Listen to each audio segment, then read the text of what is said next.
Okay, this is the second part or part 2 of quantitative aspects of chemical change. This is a topic that you need to be familiar with if you are doing grade 10 and also doing physical sciences. In this video, we're going to look at two things. We're going to learn how to calculate the empirical formula as well as the molecular formula.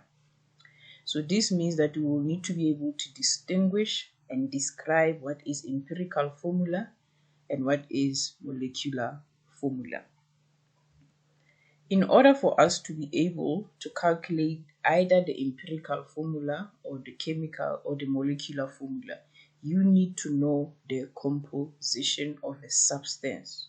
And that in turn will help you determine its empirical and molecular formula. But what do we mean when we talk about composition of a substance? So let's say you have a compound such as H2O or water, and then you are given that in that H2O there's a certain percentage of hydrogen. We would then say that is the composition of hydrogen, and also if we are given the percentage amount of oxygen, we will say that is the composition of oxygen in that compound that is H2O. And like I said, you need to be able to define the two terms.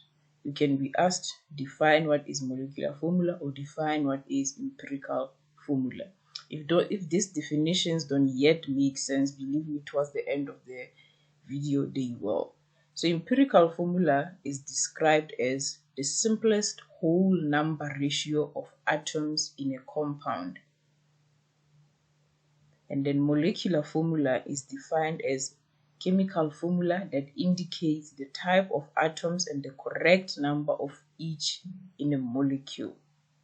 We will see now when we do calculations the difference.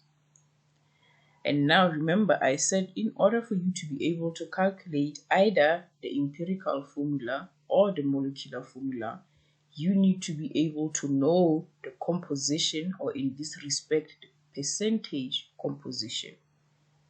And percentage composition refers to the mass of each atom present in the compound expressed as a percentage of the total mass of the compound. So if I want maybe the percentage composition of maybe an element or an atom X, I'll take the molar mass of X or whatever element it is, it may be hydrogen, and then I'll take the molar mass of the compound that element is in. Because it's in percentage, I have to now multiply by 100. If you don't know how to calculate the molar mass of an element or the molar mass of a compound, please firstly watch the video that I did on quantitative aspects part 1. And X then there, it can be any element, it can be iron, it can be nickel, it can be hydrogen, if that element is in a compound. The other thing that you will need to know, so there are 3 types of problems you'll be given. Let me go forward. Problems 1, you'll be given the formula of a substance or a compound, and you will be required to calculate the percentage composition. I'm going to do an example and you'll see how do you do that.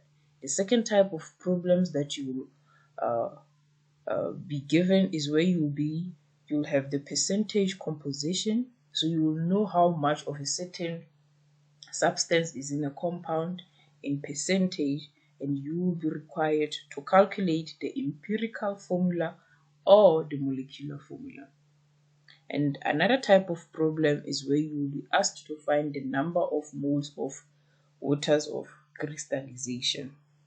So this is the third problem that I'm going to talk about here. So here you have a substance. This is a salt that has a little bit of water in it. So this is copper sulfate with a little bit of water inside it. And you see, while that salt or that crystal still has water in it, it has this bluish color. But now if I were to heat this element here and take all the water out, so if I heat it, it means that the water will evaporate out of the substance and you will just be left with copper sulfate, and then it will turn into this whitish solid. So in a question, you will be asked to actually calculate this number of moles of water. Hence, we say the water of crystallization refers to water molecules that are present in crystals. So this is your crystal, and it has a little bit of water. We see in this scenario there is 5 moles, but sometimes you're not going to be given that 5, it will may be given as n, and you have to find how many number of moles are actually present in your crystal.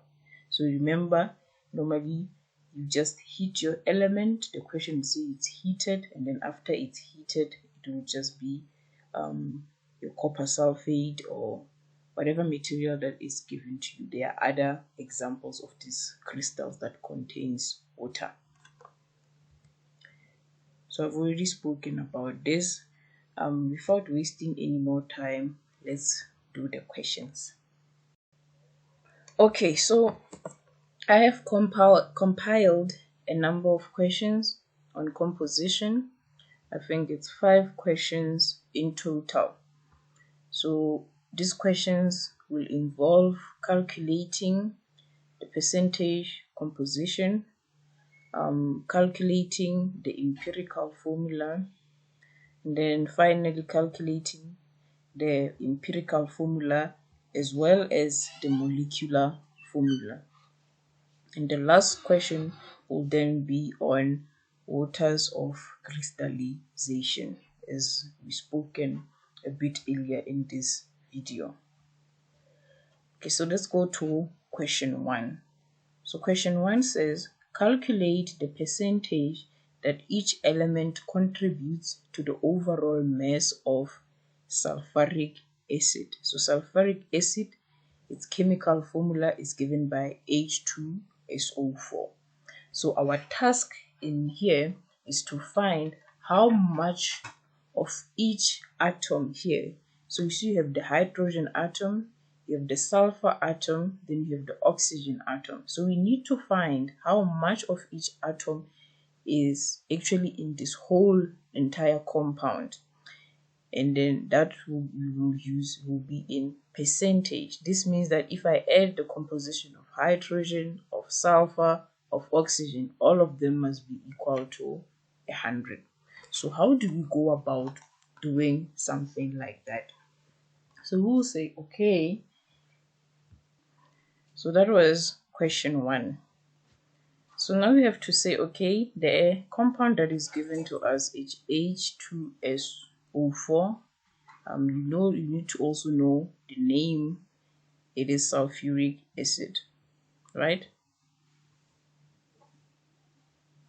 So it means that I have to find the molar mass of hydrogen, but you must recognize there's 2 hydrogens, the molar mass of sulfur as well as the molar mass of oxygen times 4. If you don't know how to calculate molar masses, please refer to the first part of this video that is already up on the channel. So I'll say, okay, what is the molar mass of hydrogen in this element? I see that it's actually H2. I know that if you look at your periodic table, the molar mass of hydrogen as a single atom is actually just 1,01. Meaning in this scenario, I'll say here it's 1.01. So it's 1.01. There's 2 hydrogens, so I'll say it times 2, and you can just put that in your calculator, and I think you'll get a value of 2.02. And we know that molar mass is measured in what? Molar mass is measured in grams per mole. So I can say grams and then per mole. Right? Then you'll say, okay, what about sulfur? Sulfur is a single atom in that whole entire element. So I just look at my periodic table and I'll see that using my atomic mass, my relative atomic mass, the molar mass of sulfur is just 32,1. The values may slightly differ depending on the type of periodic table that you're using, but the difference is normally not that big. Hence, you should always refer, unless it's given to you, refer to the back of your question paper where you are actually given your periodic table. And now the last thing is to find the molar mass of oxygen, but realize it's actually O4, so it's actually 4 oxygens. So I'll say, okay, I know that the molar mass of a single atom of oxygen is 16. You can look at in your periodic table. Now I'll just multiply the 16 by 2 or by 4, and how much is that? If you multiply 16 by 4, you will find that it is 64. So meaning it is 64 grams per mole. I know that I'm a bit slow, but you can, I think there's a function on YouTube where you can actually increase the speed of a video or decrease. I feel like it's always better to be a bit slow so that you can understand. But additionally, in terms of finding the molar mass, I also have to find the molar mass of the entire compound. So the molar mass of H2SO4. And to do that, I'll just add all of these more separate molar masses.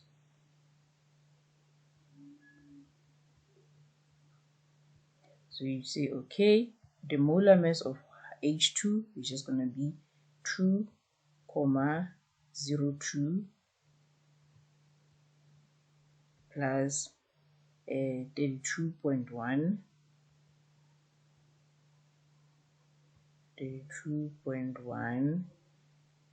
plus 64.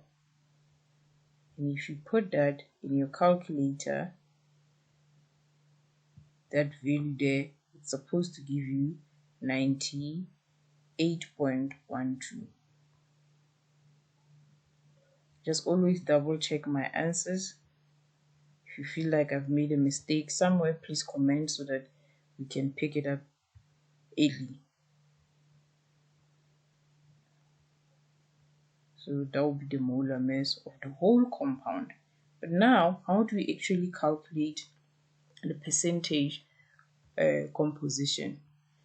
So we'll say, okay, using that formula that I spoke about earlier, you'll say, okay, let me find the percentage of, so that's the symbol for percentage of, I'm just going to write comp. But please, when you write it down in your book, write it in full. So the percentage composition of hydrogen. And then you see that is just going to be equals to. So you'll say it's going to be the molar mass of hydrogen. So the molar mass of hydrogen. But like I mentioned, I said there's 2 hydrogens in that compound. So it's going to be the molar mass of H2, all of it divided by the molar mass of H2SO4. Let me just bring the screen down. The molar mass of H2SO4. So that's the compound. And remember, because it's in percentage, I must now multiply the whole expression by 100. So I'm just going to say multiply by 100. And you can just put this in your calculator. So we've already calculated the molar mass of H2 earlier, and we found that it was 2,02, right? We calculated the molar mass of H2SO4, the compound that your H2 is in, and we found that to be 98.12, and we multiply yet again by 100, and you say, okay, that is potentially just going to be if you put this in your calculator, in my calculator, I found that value to be 2,06, right? 2.06, and it is in percentage. So normally when you have to calculate the empirical as well as the molecular formula, you'll be given this value in percentage, and we will show you how to now use these percentage values to calculate either the molecular formula, or the empirical formula, right? But we are not done. We now need to do the same thing for sulfur. So I'll just say, okay, percentage of sulfur, percentage composition of sulfur, just write it like that. You say, okay, that is going to be the molar mass of sulfur. So you say it's going to be M, the molar mass, big M, of sulfur. Remember, small m is the mass, big M is the molar mass. If you don't know what I'm talking about, refer to part 1 of this video that is already up on the channel. Then the whole thing is going to be divided by the molar mass of the entire compound, which is a sulfuric acid, or H2SO4, right? And because it's a percentage, you know from mathematics that you need to then multiply by 100. In the next video on this, the third part of quantitative aspects, we're actually going to look at what is this thing? Okay, maybe there's not enough space there. Let me go there to the top. So you'll find that that percentage composition of sulfur is just going to be, let me just write that down. The next video, that's when you start talking about concentration, we start talking about volumes. Yeah, so the first part was just the introduction on how to calculate the molar mass, the mass, and the number of moles. Now that you have that skill, it allows us to now calculate the empirical as well as the molecular formula, right? So you say, okay, the molar mass of sulfur is 32, right? 32 grams per mole. The molar mass of sulfuric acid, or H2SO4, we said we found it, we calculated, it was found to be 98.12. Because it's a percentage again, you now understand that you need to multiply by 100. And if you put the entire expression in your calculator, I found the value to be 32.72. You need to report that value in percentages. And you say it's 32.72%. So the composition, the amount of sulfur in sulfuric acid is 32.72, right? Now the last one, we have to find the percentage composition of oxygen. So we'll say oxygen. Remember, in that respect, it's actually those 4 oxygens, right? But I don't think you need to write that. So you say percentage composition of oxygen, right? I'll say okay. It means that it's going to be the molar mass of O4, because there's 4 oxygens in a compound of sulfuric acid. It's O4. And then you will take, let me do this, you will take the entire thing divided by the molar mass of my, what is this thing? Of my compound in which oxygen is in, which is H2SO4, or sulfuric acid. So you need to, it's one of those chemicals that you need to know the formula for. You need to know the chemical formula. You need to know how to name it, because you'll use it quite frequently in physical sciences, especially the chemistry part. Now we multiply by 100 because, as we've mentioned before, it is a percentage. So we'll say, okay, when we did our calculations earlier, we found that O4 has a molar mass of 64. Remember, it was the molar mass of a single atom of oxygen, which is 16, multiplied by 4, and we got 64. The molar mass of the entire compound of my sulfuric acid is nothing but 98.12, and we multiply it now by 100. Put that in your calculator,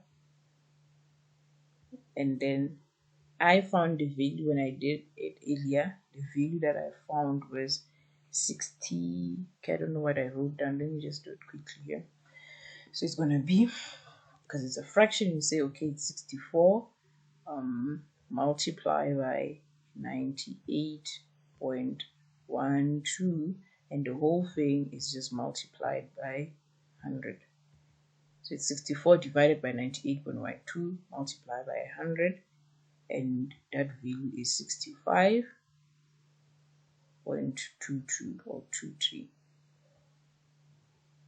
So I'm rounding off to 2 decimal places after the comma because I want 2 decimal places, and because this value here it's larger than 5, it's greater than 5, this one I'll just add 1, and then you have 65.23. So you also realize the number of skills that you need to have in physics. You need to be able to round off, you need to be able to write decimal places, scientific notation, etc. Right? And there we are. We have actually answered the question. So according to our calculation, in sulfuric acid in H2SO4, there is 2.06% of hydrogen, and then there is, how much of sulfur do we have? There is 32.72% of sulfur, and now there is finally 65.23 of oxygen. To now confirm that your calculations are right, you need to know when you add all of these things together, they need to add to 100. So let's see. Why is this thing not moving? Oh, I hate when it does that, because now it's refusing to move. Okay, what am I gonna do? I don't know what I'm gonna do. Let me just do this. So when that happens, because now we are wasting time. Let me pause the video for a bit. Okay, it's fine, it's refusing to move. So we know that we have 2.02 plus 32.72 plus 65.23. This whole thing should at least be more or less equals to 100. So you see, if you round this off to the nearest whole number, it's going to give you 100. Hope that is clear. So that is how essentially you would find the percentage composition of your material. So now we can move on to the next question. So in the second question, we are now given the percentage. So given the percentage of carbon, they say a specific compound contains 52.2% of carbon, 13% of hydrogen, and 34.8% of oxygen. And we have to find its empirical formula. So there's a number of ways of doing this. One method that I always found useful was to use a table. So I'm going to see if I'll be able to draw a table here. So I'll draw a table with how many columns? Let's say it's 4 columns. The first column, second, and the third, and the fourth, right? And then I'll just draw a straight line. I find that it's easier and it's less work when you use a table. And here I'll just write the element. So we have the element, right? So it's just the element that is in whatever compound they are talking about, right? So we know they said there is carbon, there is hydrogen, and there is also oxygen in whatever compound it is that they are speaking about. Then I'll draw another line, and in this now row, here I'll write the mass of each element in there. So it's the mass M, small m, and you know it's measured in grams. So I'll say, am I given the mass? Yes, I'm given the mass. You will just use the percentage, because you know, if you had 100 grams of whatever compound they're speaking about, 52.2 grams would be carbon, 13.0 grams would be hydrogen, and 34.8 grams would be oxygen. So I'll say, okay, here my mass is 52.2. So it's going to be 52.2. What is the value for my hydrogen? I'm just going to say it's 13. That's the value for my oxygen. It is 34.8. 34.8. And if you add all of these things, you'll notice that they actually add to 100. Then I'll draw another row where I'll write the molar mass, so big M. So you know that the molar mass is measured in grams per mole. So it's grams per mole. So okay. So the molar mass of carbon, how much is that? You look in your periodic table, you find that it is 12. The molar mass of oxygen, of hydrogen, is 1,01. The molar mass of oxygen is 16, right? Then you say, okay, the next step will be to draw another row where I'm saying, in this row, I'm going to calculate the number of moles. I've showed you how to calculate the number of moles in part 1 of this video, which is already up in the channel, right? So the number of moles, you know very well, the number of moles is given by N, which is equals to small m divided by big M. So it's the mass in grams divided by the molar mass in grams per mole. And this whole thing is just measured in mole, that we can abbreviate, shorten, just write MOL, right? So you say, okay, if that is the case, it means that to find the number of moles of carbon, I will say it is 52.2. Is that right? Or am I mistaken? It's going to be 52.2, divided by 12. And you're going to get a certain value. Let me just double check this, how much that is. So it's 52.2. The whole thing must be divided by 12. And how much is it? So if you see, it's 4.35. So that's the number of moles of carbon in that compound. They didn't tell us what the name of the compound is. We are only required to calculate its empirical formula. So you say, okay, it's going to be 53.4.35. Do the same thing, the molar mass of hydrogen. I'm just going to say it's 13 divided by 1.01. It's going to be 1,01. And if you put that in your calculator, you're going to find a value of, is it 1.01? So it's going to be, you're going to find a value of how much? 12.87.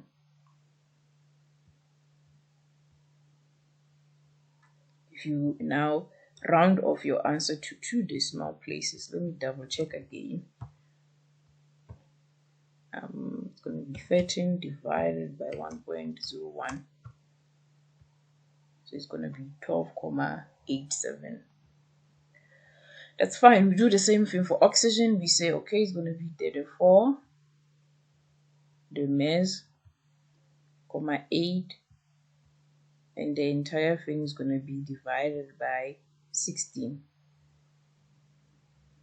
And then if you put that in your calculator, it gives you a value of 2.18.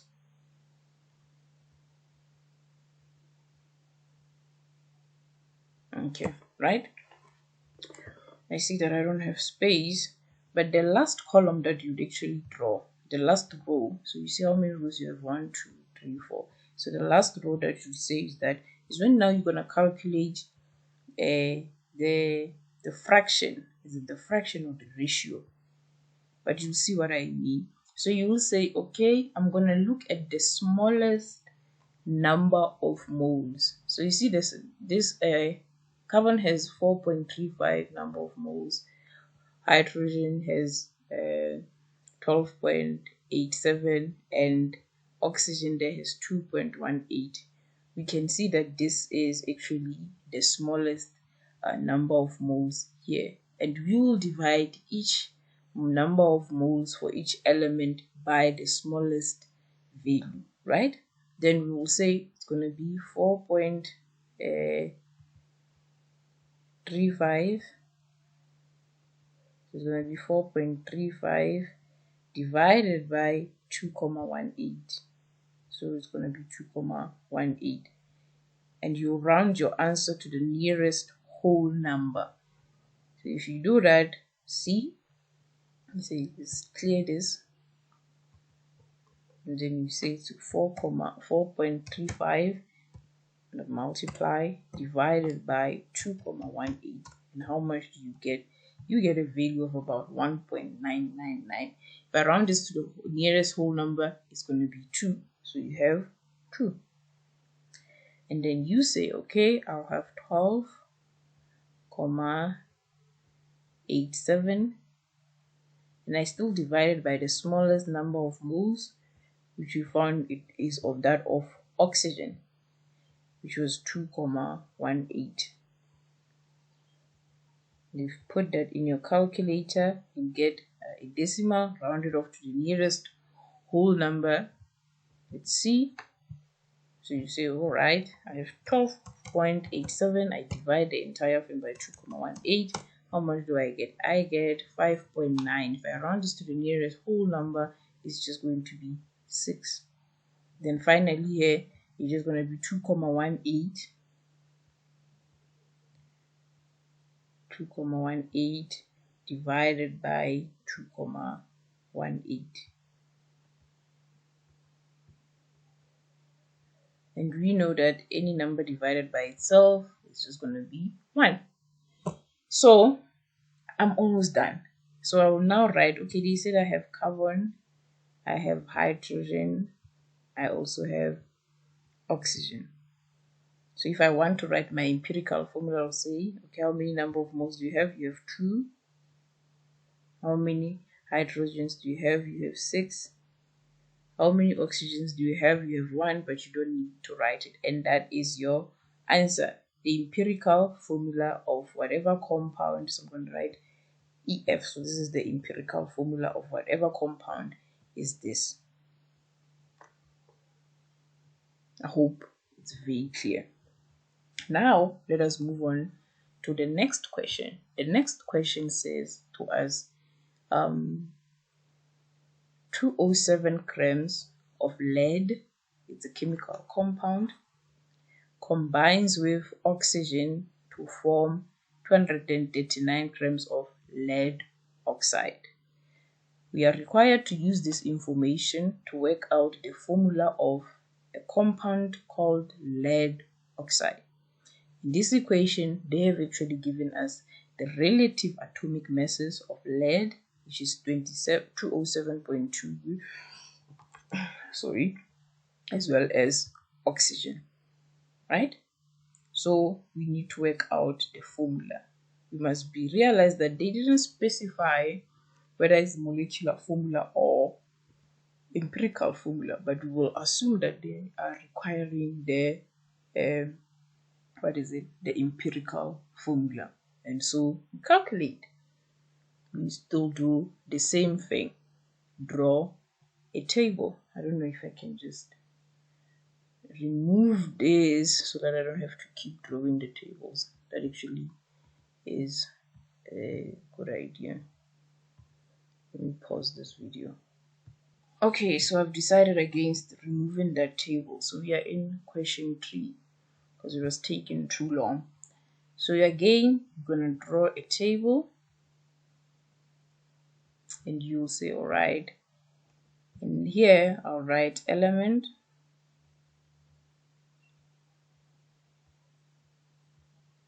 So in this scenario that was given to us, we have two elements. We have lead, its chemical formula is Pb. We also have oxygen with its chemical formula being what? O, or the symbol. Okay. And then we also have oxygen. So I'm going to write O there. So those are the elements that I'm interested in. You do the same thing. You draw another row. You say, okay, what is the mass? And you know that mass must be calculated in grams. So here they didn't give you the percentage composition, but they gave you the mass. They said to us that it's 207 lead. So I will just write it as it is. So the mass of lead is 207, right? Is it 207.2? No, only the relative atomic mass is 207.2. And the mass of oxygen, they didn't give it to us directly, but they said that when it forms a compound, this substance, that compound has a mass of 239. So in that compound, it means that I will say it's 239 minus 207 for me to be able to calculate the amount of oxygen. So if a compound, its total mass is 239, and then we know that it's only two compounds, and lead has 207 of the 239, it means that oxygen has the difference of the two. If now I calculate that difference, I find the value to be 32, right? And I think we are done. And I'll find the molar mass. The molar mass is already given to us. So we'll use the relative atomic mass that they gave to us in the question. So in this case, you don't need to look at the back of your question paper or the periodic table. You just need to use the values that were actually given to you. So then you will say, okay, 207, they said the relative atomic mass of lead is 207. We know that is also going to be its molar mass in grams per mole. We know that they have, let me see, how much is the relative atomic mass of oxygen? It's 16. And we do the same thing that we did again. We will calculate the number of moles.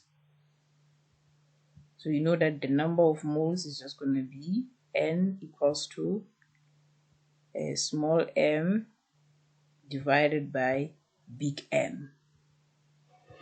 So it's the mass in grams divided by the molar mass. It's this divided by this. So if you say 207, and then remember your answer, you must always round it off to the nearest whole number. 207 divided by 207.2. And this value there, if you put it in your calculator, let's see. So you'll say it's going to be 1. So it's 207 divided by 207.2. You see the value that you get is 0.99, but you round it off to the nearest whole number, you say it's 1. It's actually 1. You must be able to round off. And then we say, okay, here we have the mass is 52. If you divide the mass by the molar mass, which is 16, you get how much? You get 2. So 32 divided by 2, 32 divided by 16 is 2. There is 2 16ths in 32. Then you go again, you say, okay, to find my empirical formula, I have to divide each number of moles with the number of moles of the element with the lowest number of moles. That is a lot of English, but essentially you say, okay, a lead here has the lowest number of moles because it's 1, and in terms of oxygen it's 2. So you just divide 1 divided by 1 is going to give me 1. Now, 2 divided by 2 is going to give you 2. I know this may seem tedious, but it's just in case somebody doesn't understand. So what does that mean? It means that if I have an element It would be Pb. They said it's lead oxide. It would be PbO. How much of lead do I have? 1. I don't need to write it down. How much of oxygen do I have? It's 2. And there is your formula. So let us go to the next question. Question 4. Question 4 is interesting to us because you are required to determine both the empirical formula of a compound called acetic acid. This is what you find in vinegar in your household, as well as its molecular formula. And you'll see how we do that. All right, I'm going to be a bit faster now because at this point, I think it's becoming a bit clear what is it that we need to do. So again, you're going to draw. Let me go to another page. A clean page. Starting on a clean slate. Okay, so I'll draw a table where Moses is going to say, here's the element. Let me just write E, right? Then you draw a line. You'll say, okay, how many elements do we have? So I apologize, I didn't actually read this question. They say vinegar, which is used in our house, is the dilute form of acetic acid. So it means that they've added a little bit of water because pure acetic acid is going to be way too strong. And a sample of acetic acid has the following composition. It has 39.9% of carbon, it has 6.7% of hydrogen, and it also has 53.4% of oxygen. We have to find the empirical formula of acetic acid. We also have to find its molecular formula. So we draw that. So we have about 3 elements. We have carbon, we have hydrogen, and we have oxygen that forms a compound called acetic acid. We'll say, okay, we will take the mass from the percentages. What are the percentages? They said the percentage of carbon is 39.9. So it's 39.9. So I'm moving a bit fast now because I understand at this point I'm sure everything is becoming very much clear. The percentage of hydrogen is 6.7. The percentage of oxygen is 53. How much is that? 53.4. And I just do a straight what is it? A straight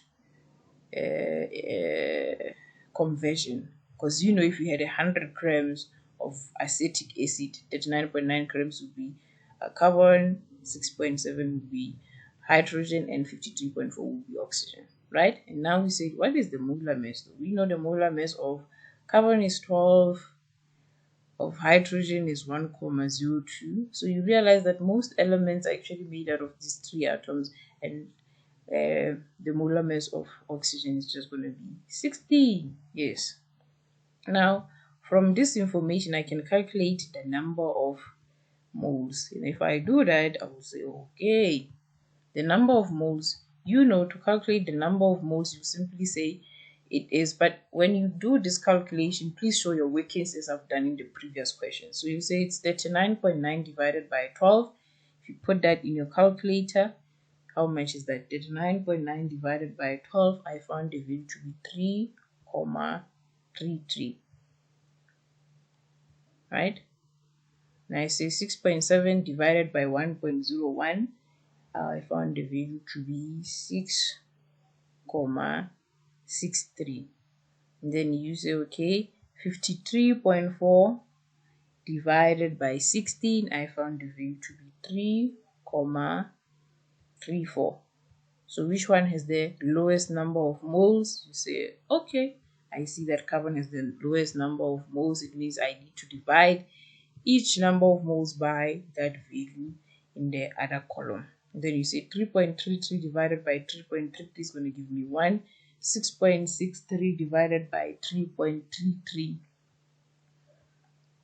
So 6.63 divided by 3.33 is going to give me 2. 3.34 divided by 3.33 is going to give me 1 if I round my answers to the nearest whole number. And I say, okay, I know I have in this compound, I have a CHO right? And then they said it's 1 there, and then here it's 2. So it meaning the empirical formula of my compound is given by this. But we're not done. They have also required us to calculate what is it? The molar, why am I lying? The molecular formula. How do we go about calculating the molecular formula? So they say determine the molecular formula of acetic acid if the molar mass of acetic acid is 60,006 grams per mole. So you'll say, okay, so they are giving me, they say the molar mass of acetic acid. So they say the molar mass of whatever compound, acetic acid, acetic acid. So difficult to write on this PDF, but I feel like it's better than recording a video, because then you don't have to set up. So they said it's 60.06 grams per mole. You guys must support my channel so that I make a little bit of money to be able to buy like a tablet. That way I'll be able to write these things much more clear, right? Okay, so now but then we'll say, so they say the molecular the molar mass of acetic acid is actually 6.02. So our task will be to first say, okay, what is the molar mass of this compound that we just this formula there that you just say, okay, the molar mass of CH2O. If you don't know how to calculate molar mass, refer to that video that I've been speaking so extensively about. So you say, okay, it's just going to be the molar mass of carbon is 12 plus the molar mass of hydrogen is 1.01, but there's 2 hydrogens, so it's going to be 1.01 times 2, close the bracket, plus oxygen, which is 16. Yo, I don't know what was that. I think I was trying to write a 6. So it's just going to be 16, right? So if you add all of those things together, you'll say it's actually going to be 30.02, which is grams per mole. So now you're realizing there's now a distinction between the molar mass of the compound that I found and the molar mass, which is my empirical formula for acetic acid. To do that, I'll say, okay, to find the molecular formula, I'll say, okay, is the molar mass of acetic acid. I'm going to write AC or AA, acetic acid, which was given to us as 60 something, divided by the molar mass of, I'm getting a bit tired now, so I tend to make mistakes when I get tired. That is why you must always take a break when you are studying. Study for 45 minutes, take a 15-minute break, take a walk, do some exercise. So I'll say, okay, it's the 60,02. That is how I essentially study, because I'm still studying as well. I'm doing my PhD. So that's 60.02 divided by the molar mass that I calculated, which is 30 point. How much is that? 30. No, this is actually 60.06 and 30.02. If you put that, you round it off to the nearest whole number, you'll find the value of 2. Right? But what does that mean? It means that I must multiply each element in the empirical formula by 2. So I'll say, okay, it was just a single C here. If I multiply by 2, it's going to be 2. There were 2 hydrogens. If I multiply by 2, it's going to be 4. right? If there were one oxygen, if I multiply by 2, it's going to be 2. And that is what we call the molecular formula. But remember, you can actually rewrite the formula for acetic acid. You can rewrite this as, and say CH. So this is its condensed formula, CH3COOH.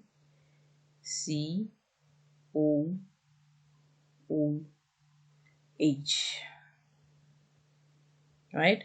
So you see you have how many carbons? 1, 2, right?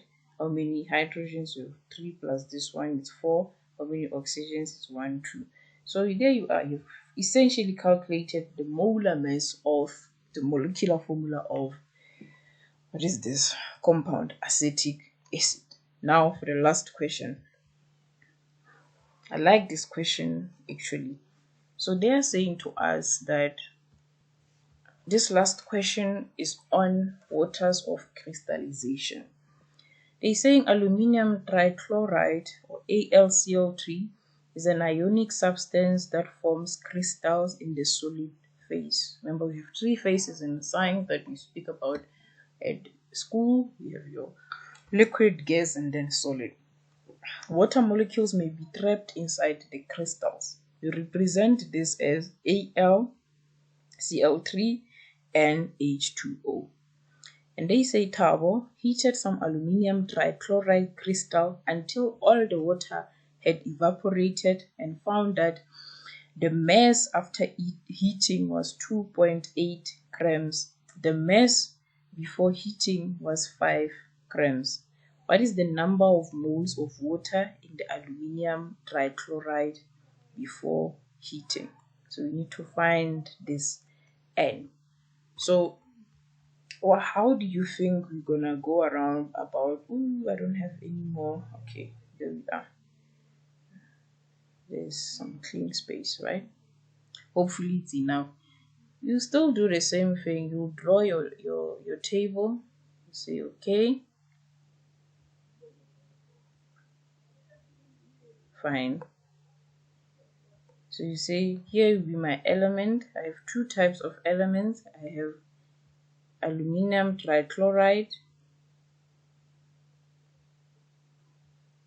and then I have, what is this thing? I have H2O, which is water.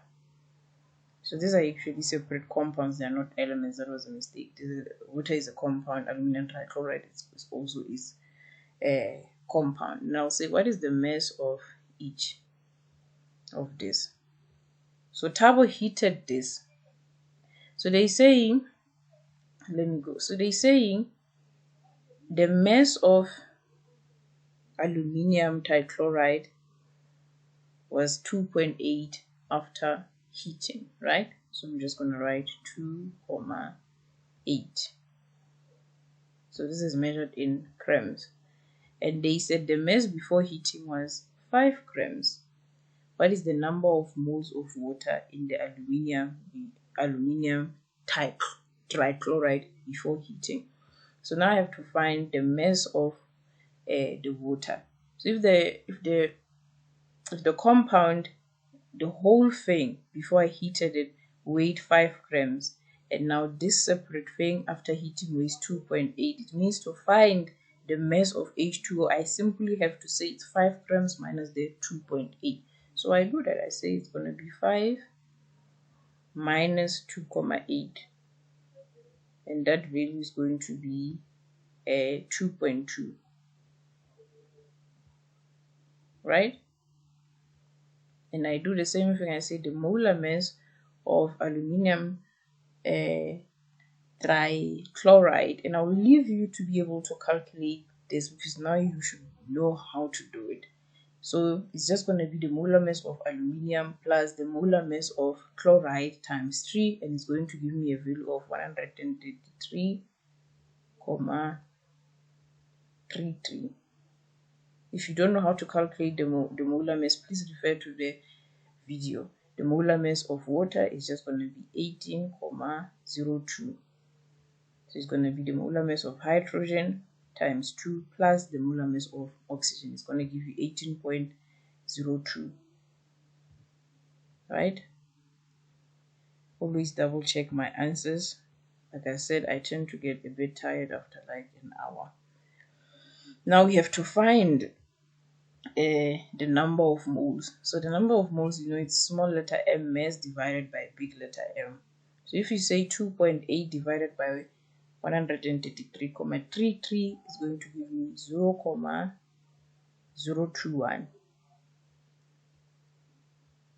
If you say 2.2 divided by 18.02, it's going to give me 0,122.